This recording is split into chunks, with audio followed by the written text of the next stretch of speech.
Oh man, I'm trying to think of a Smash kit I need to do, but like, I've got nothing. I wanted something simpler than him, but what should I do?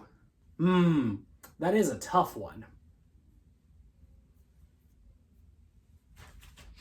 What if you did Xion from Kingdom Hearts? Who? Get it? Well, well, no. Oh. Xion. Organization 13's 14th member. I wouldn't question it too much. She was a replica created using Sora's memories of Kairi, and she was created to harness the power of the Keyblade. But after learning her purpose, she opted to sacrifice herself, but by doing so, nobody would remember her. That was until Sora unlocked her memories and her heart in Kingdom Hearts 3, and then with the replica vessel being right there, it's like, yay, she's back, woo, cause Kingdom Hearts. It's a series. But anyways, when I was going through my initial watch order, back when I got into Kingdom Hearts, I only went from 1, 2, and 3. So you can imagine my complete shock on who Xion was. And not just Xion. Who is that? That. Who are you? Why? What? It was a complicated mess that I put myself into. But after I watched 358 Days, the cutscenes at the very least, because, yeah, that's how the remasters and stuff go.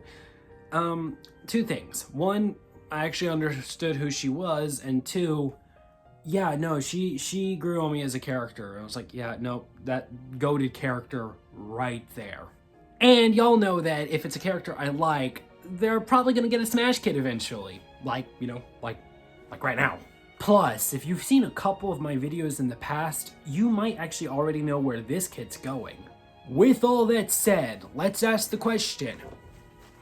What if Xion joined Smash Bros? So if you've seen both my Roxas kits, you'll know that I've said this. Plus, I believe that Xion would be a much better Echo Fighter for sure, because it makes more sense given the two's movesets and everything like that. I'll talk about that at a later date. So yes, I believe that Xion would need to be an Echo Fighter of Sora to work in Smash Bros. Her moveset is consistently reminiscent of Sora's moveset, whereas Roxas eventually splits off.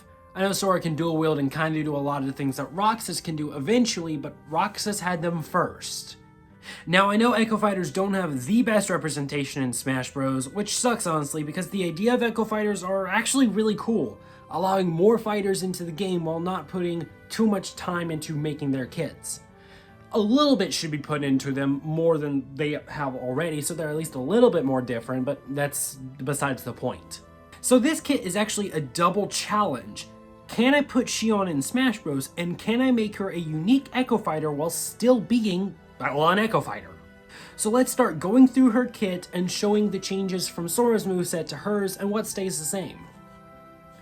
Oh, and if you hadn't figured out already, yeah, get used to me saying Sora a lot.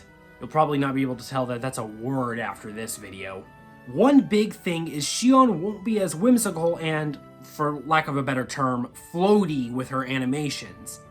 Even with the attacks that stay the same, Xion's animations for said attacks will be more grounded than what Sora's look like.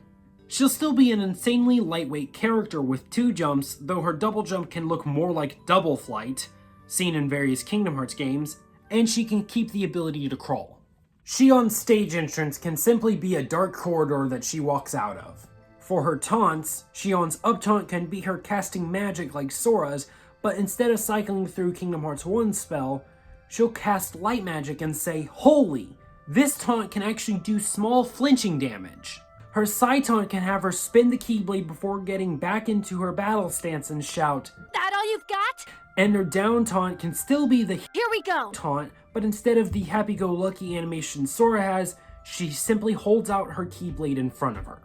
As for her ults, Xion's default will be her Organization 13 coat she wears while she was in Organization 13. Her second ult can be her outfit seen at the end of Kingdom Hearts 3. Finally rid of that frickin' coat. Her third ult can be a red recolor based on Axel, one of Xion's only friends. Her fourth ult can be a recolor based on Roxas and Nominate, the rest of Xion's friend group. It's a small one, I know. Her fifth ult can be a blue recolor based on Vexen, the creator of the replicas, including Xion. Her sixth can be a recolor based on Kairi. Sora's memories of Kairi helped shape Xion, so this felt pretty fitting. Her seventh can be a recolor based on Final Form Xion, one of the final bosses in 358 Days over 2. Her Keyblade also changes colors for this ult. And her eighth ult can be a recolor based on Riku. The two shared some moments together, and I was desperate for colors, so yeah, that's what you get. As for Xion's victories, she can keep Sora's victory based on his summon animation. Then she can have one based on her Olympus Coliseum victory from Days. And her final can have her hold out either a seashell or some seashell ice cream. A nice way to end this part of the video. Now before we get into her basics, I would like to note that she is obviously going to keep the 3-hit combo mechanic. I don't know why I feel the need to note this, but might as well. Now let's actually move on into her kit. Xion's jab will stay the same as Sora's, 3 hits in all.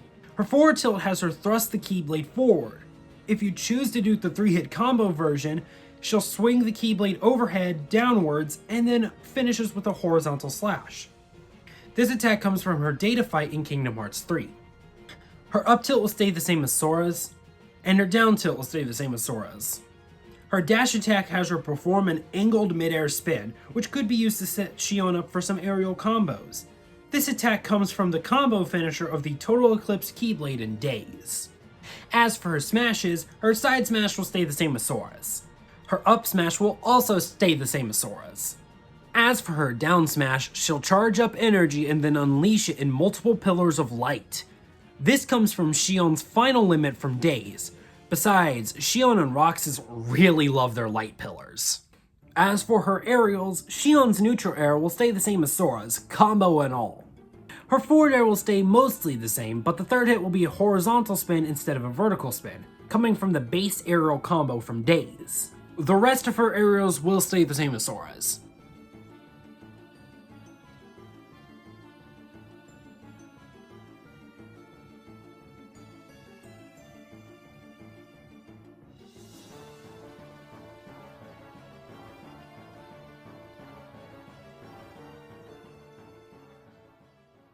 Well, this is going to be an easy section. All the moves in this section, the grab, the pummel, and the throws, will be the exact same as Sora's.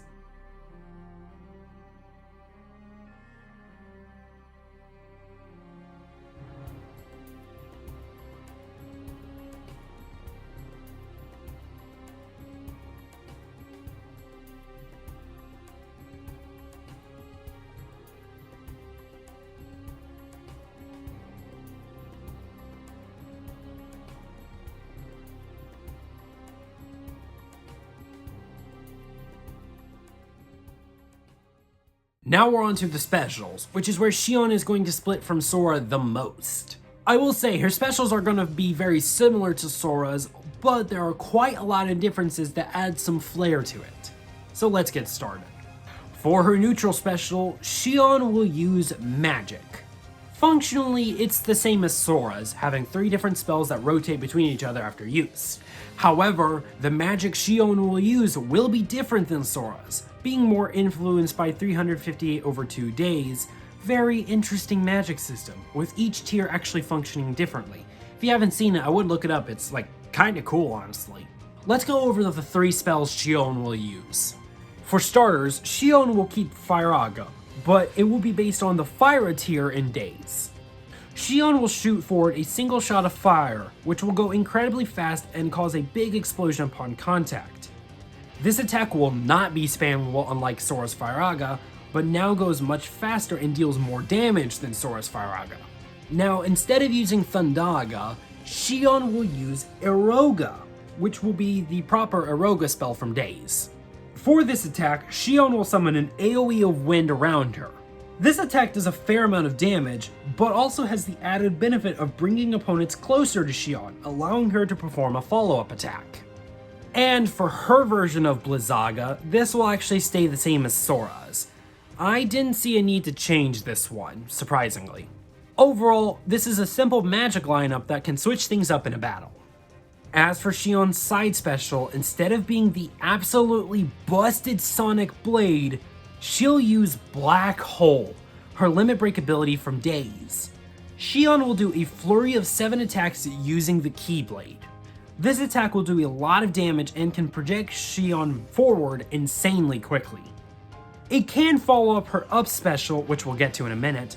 However, this attack won't get Xion that far into the air. It will also put Xion into free fall after being used in the air. Basically, it doesn't have the same recovery options that Sonic Blade does, but it does more damage. Overall, this is a high damaging attack that can push Xion through the air, albeit just a little bit. As for her up special, it will actually stay the same as Sora's, that being Aerial Sweep. The only change I'll make is that her Aerial Sweep will go a little bit farther than Sora's, to make up for the lack of aerial range from her side special. It basically serves the exact same purpose as Sora's, and keeps that KO potential, because that's crazy, but it just goes a little bit farther. And for her down special, instead of using a counter attack, Xion will use Strike Raid. She'll throw her Keyblade out, which will spin before coming back to Xion. This attack functions just like Pyra's side special, where Xion will be locked out of all attacks that use her Keyblade. Surprisingly, she'll still have access to her neutral special because she doesn't actually need the Keyblade to cast magic. She can also recall this attack early if down special is used again. This attack is a multi-hit attack and does great damage. Also, there is no cooldown for this attack, so you can use it again for a combo, or use it, recall it, then use it again. Overall, this is an amazing down special that, if used right, can be devastating for opponents. Now let's wrap this up with the final smash. Now time for Xion's final smash, which will be a fusion of a few of Xion's big attacks. But, probably unsurprisingly, the basis and name of the final smash will be Final Form Xion. This will be a non-cinematic final smash that has Xion float upwards, holding her Keyblade up and disappearing. She then re-emerges as Final Form Xion behind the stage. The background could be changed to look like her desperation move from her data fight. Then she casts another light magic spell, causing pillars of light to rain down from above. These pillars of light can do quite a lot of damage, though the range of the pillars is strictly vertical. These pillars of light will rain down until the end of the attack, which will have one giant pillar spawn in the middle of the stage. Xion will then reappear on the stage, ready to fight. This attack is powerful, and if an opponent is at high enough damage, they will be KO'd. However, the big advantage of this attack comes from the fact that it will be near impossible to avoid. You are going to get hit. Yes, you may have your shields, but those can be depleted after a while. Some characters have shields in their moveset, but those are very rare, so those lucky few will have a better chance of surviving. Basically, no matter what, be ready to get hit. Overall, this is a powerful final smash that will have you crying by the time it's over, just like Xion does as a character. And that does it for What If Xion Joined Smash Bros. A surprisingly interesting kit. I know I've said in the past she'd be an Echo Fighter, and I've made it very clear in this video that she needs to be an Echo Fighter. I think at least I've done a good job. I don't know, I'm recording this as the second segment, but it's the last one. But I think Xion works. She's different than Sora, very clearly, including more attacking options, like with Strike Raid instead of a counter attack. But on the downside, she doesn't have the insane aerial recovery options that is Sonic Blade. She has her own thing. She's used Sonic Blade all of once. I didn't want to put that in the kit. She's at least used Strike Raid on 2 separate occasions. Anyways, but yeah, I wanted her to be different. I wasn't expecting an Echo Fighter to be as fun as Xion turned out to be, and maybe it's partially because this is my favorite franchise of all time, if you couldn't tell by the shirt. If you can see any merch here, Keyblade, and then the Keyblade, the Keyblade, the Keyblade, the Keyblade, the Keyblades, a lot of Keyblades. Keyblade! Anyways, Xion, I thought she was fun making an Echo Fighter, which, that's a good thing, because Smash Bros. Doesn't have good Echo Fighters right now. I mean, they have Ken, which is objectively amazing, We'll get there one day, I think. Maybe Smash 6, hopefully, probably is gonna happen. I highly doubt it's not gonna happen, but anyways. Side tangent aside, I think Xion works as an Echo Fighter, and if she doesn't, if this is not how she should be executed, whatever. I'm enjoying it. I like the kit, and I think that's what's important. Maybe the real Echo Fighters were the friends we made along the way. So anyways, I'm going to end it off here. Thank y'all so much for watching. If you enjoyed it, please, you know what to do. If I remember to, there will be a link to a playlist containing all the Smash Bros. Kits I've made up to this point in the description. So if you want to go check that out, I'd highly advise it. It's very fun. And if you're new here, please don't ask why Larry Boy's the first one. But yeah, I think that's gonna be it for me today, and I've got a really fun one coming up next. I don't think he'll be too much harder. He won't be Edward Elric level hard, let's say that. But with that said, thank y'all for watching, and until next time, I'll see you then. Bye-bye.